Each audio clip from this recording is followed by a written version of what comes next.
Hi, this is John from NYC Geek Society, and today I'm going to talk about the first 2 days of E3, which is, as you know, the year's biggest video game convention every year.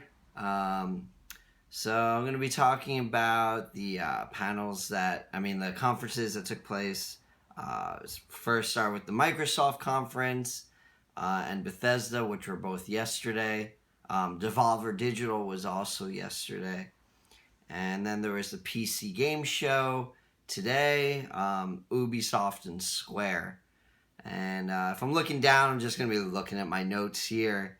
I'm just going to go through it, and then I'm just going to, if I have something to say about some of the notes that I took, I'll say it, and I'm going to kind of give my opinion about something at the end of this here. But I just pretty much took notes on things that personally I found interesting for each conference. So, for the Microsoft conference, they announced a Blair Witch video game, which looked genuinely creepy, actually. But it didn't really give much of a sense of what the gameplay will be. It looked kind of like Outlast, actually, a lot to me. But I might be interested in that. I'm not a huge fan of the franchise, but, it's got a little bit of a place in my heart, I guess.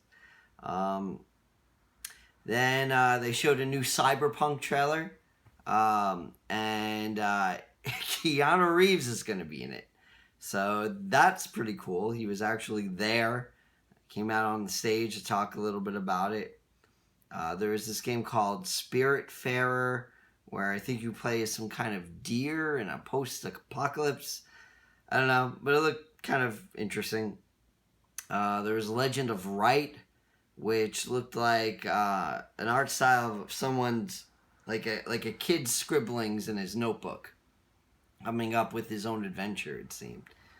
So I like the art style of that.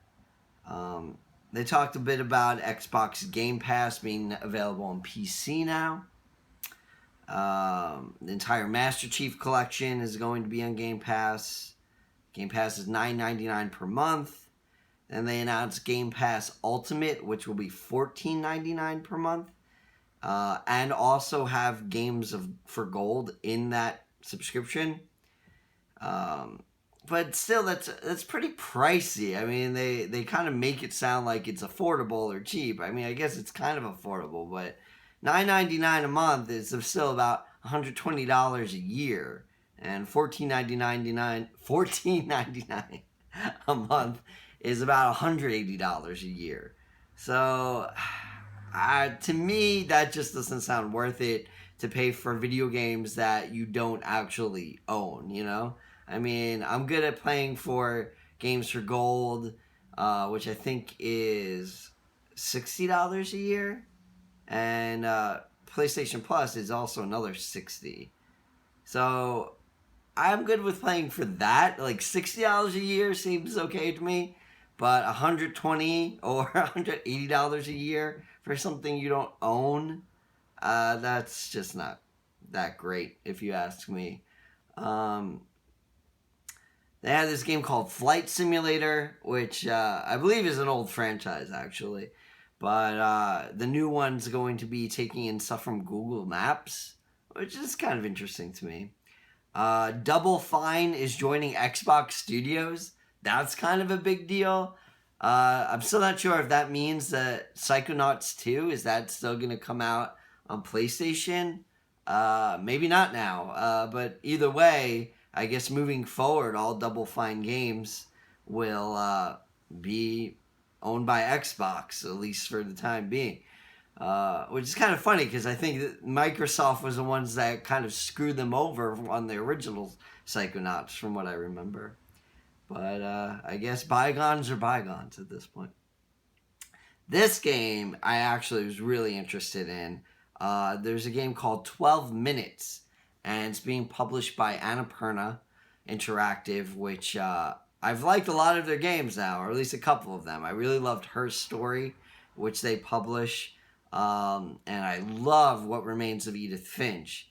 And this game, 12 Minutes, is it's kind of a thriller, and you play as this guy who is stuck in some kind of time loop, and basically it just takes place in his apartment, and it's from like a top-down perspective, and some guy comes in and essentially kills your wife, and you're in this time loop, I guess, of 12 minutes, and so you're constantly trying to figure out, I guess, how to save your wife and save your own life as well.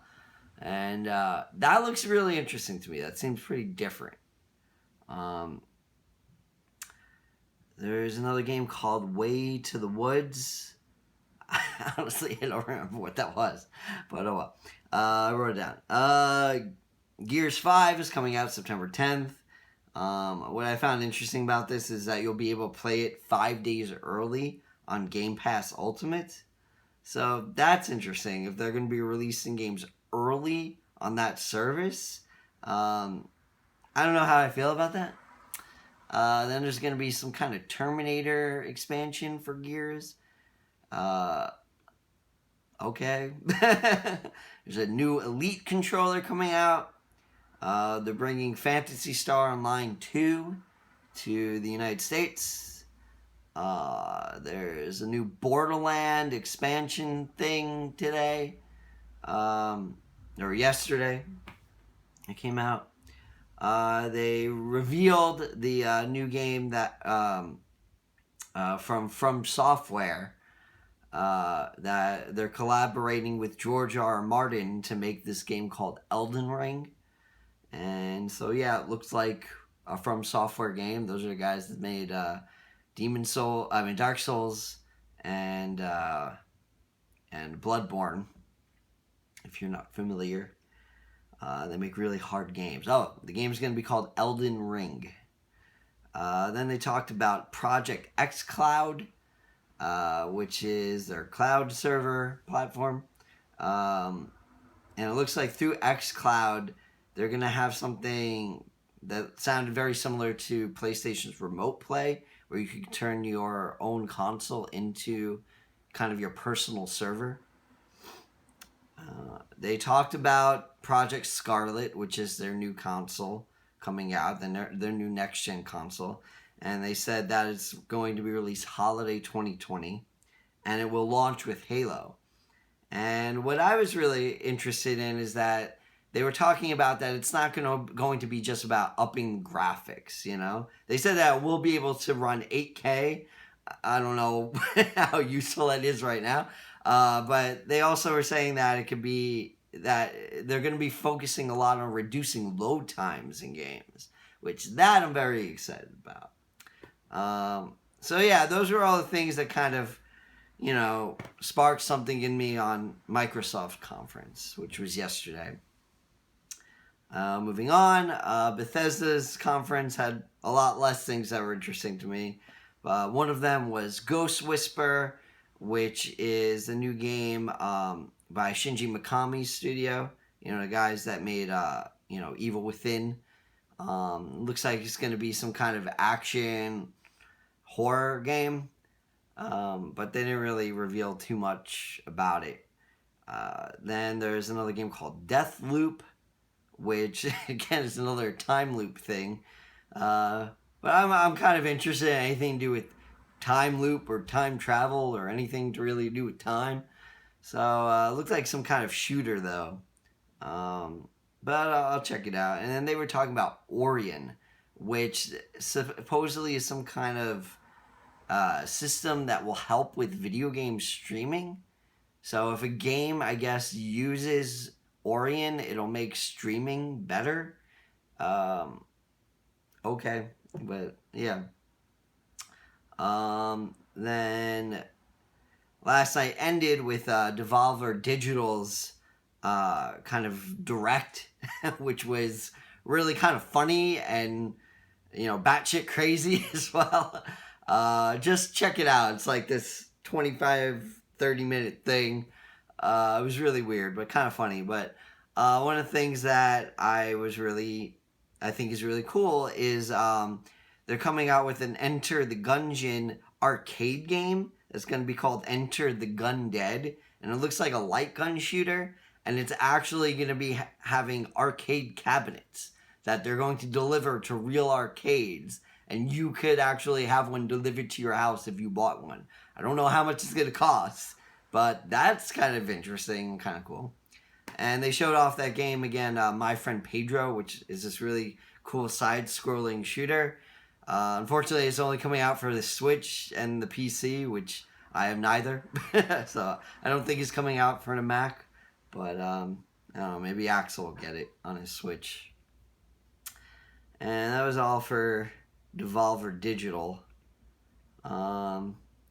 Then today, I missed the first 20 minutes or so of the PC game show.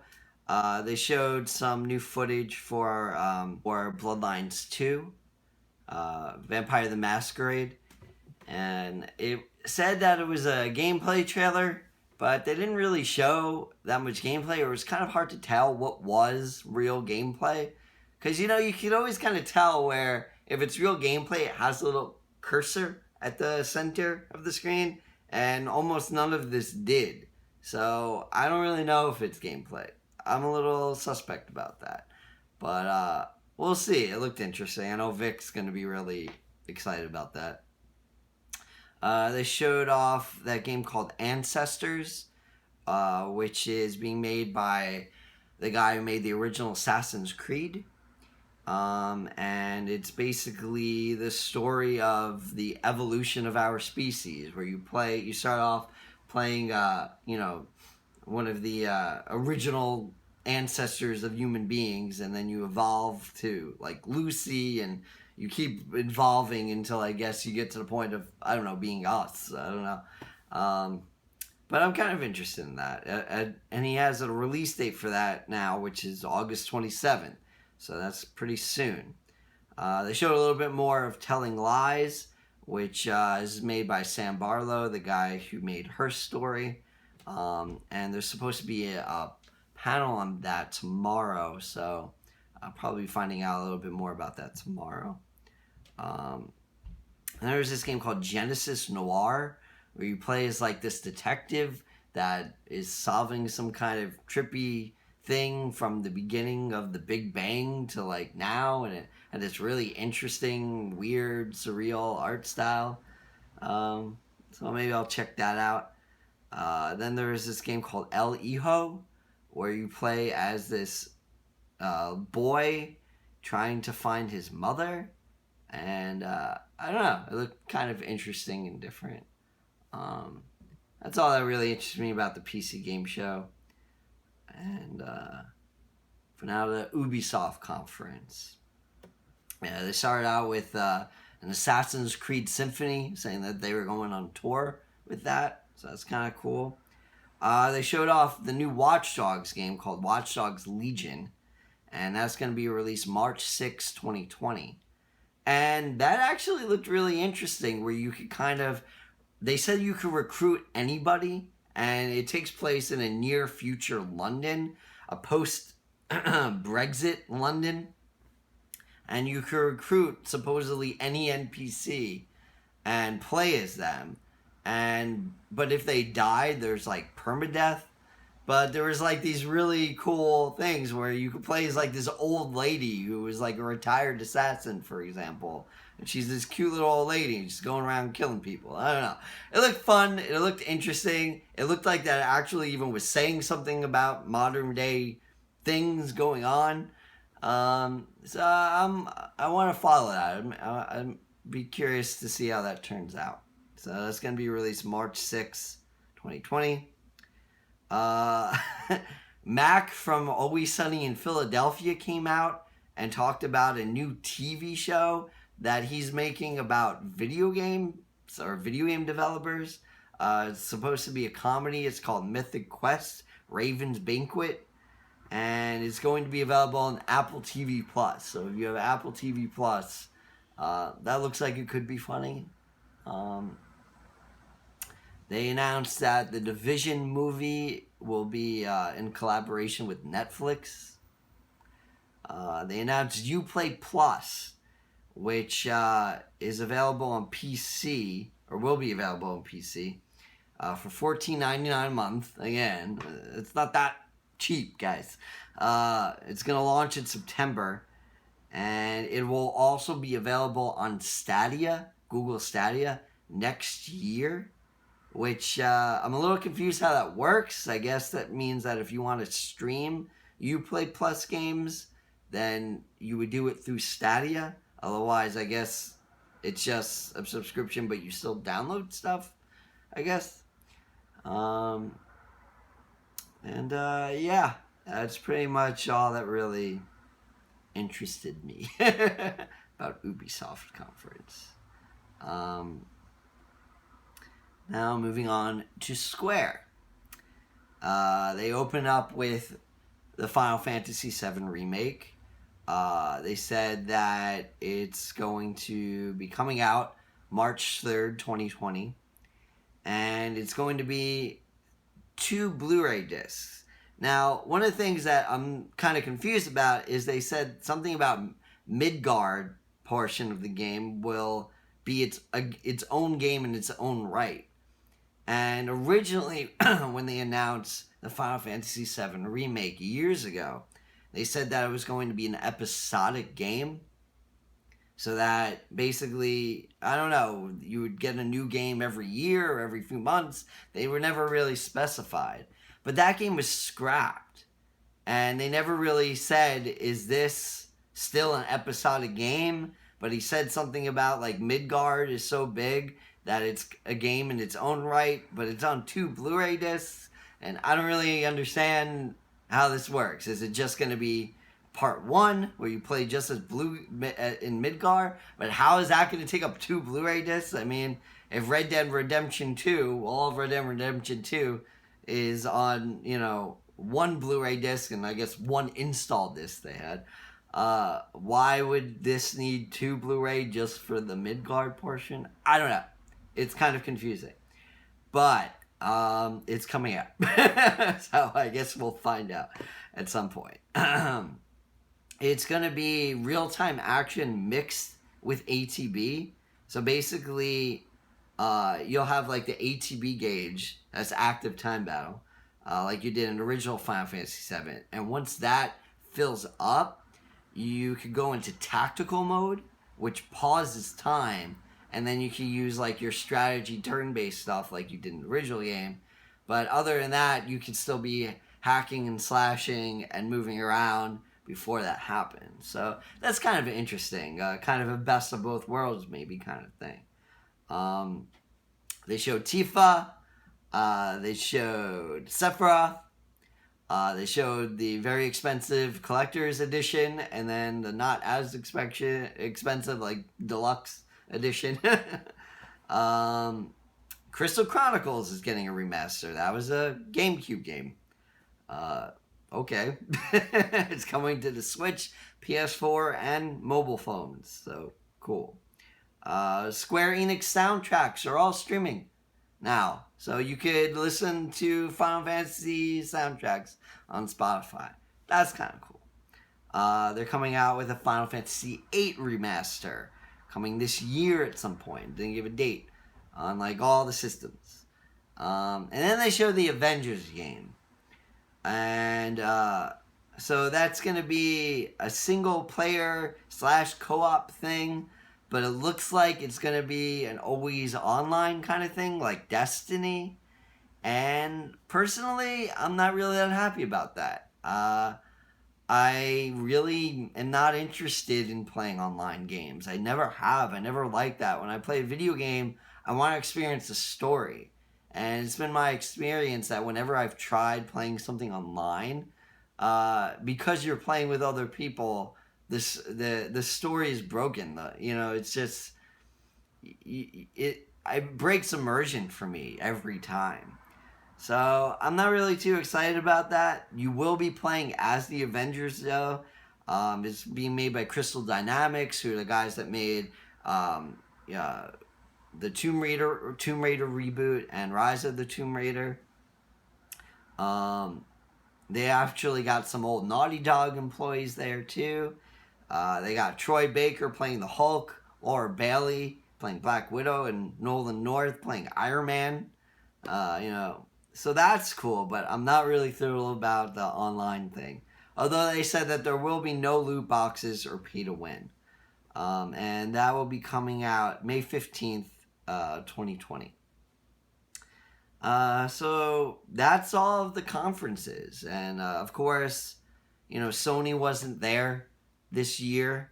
And it felt like they were missing, But I'm just going to be honest, I'm really not thrilled. I'm not impressed. The way I think of it, there's a problem in the video game industry right now. That besides some of the things that I mentioned here, like that game 12 Minutes, there's not much originality. Most of the stuff that was being shown are just shooters or fantasy games and the same stuff that we've been playing since I was a kid. Now, the point is that when I was a kid, all these things were new. So that was exciting. But now it just seems like we're repeating the same stuff over and over again. And my problem with it too is that there's no meaning to it. Even these games that have stories, they don't seem to actually have any relation to real life or real human drama. And there's sort of this vapidness going on in the industry that it just becomes about escapism. And that's not why I personally play video games. That's not why I enjoy science fiction or even fantasy sometimes. I'm not a huge fantasy fan. But if it tells a good story, if it teaches me something about the real world, unveils something about the real world or about humanity, then that's what makes it worthwhile. And video games are such a medium that you could do that in such interesting and unique ways, because you could literally put a person in another person's shoes. And although there's still some games that come out that are trying to do that, it's a rarity now.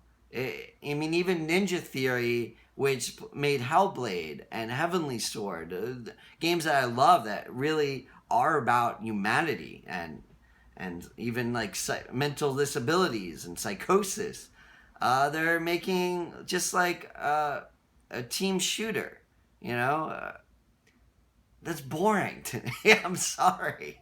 I know that a lot goes into making these games, but you're not saying anything.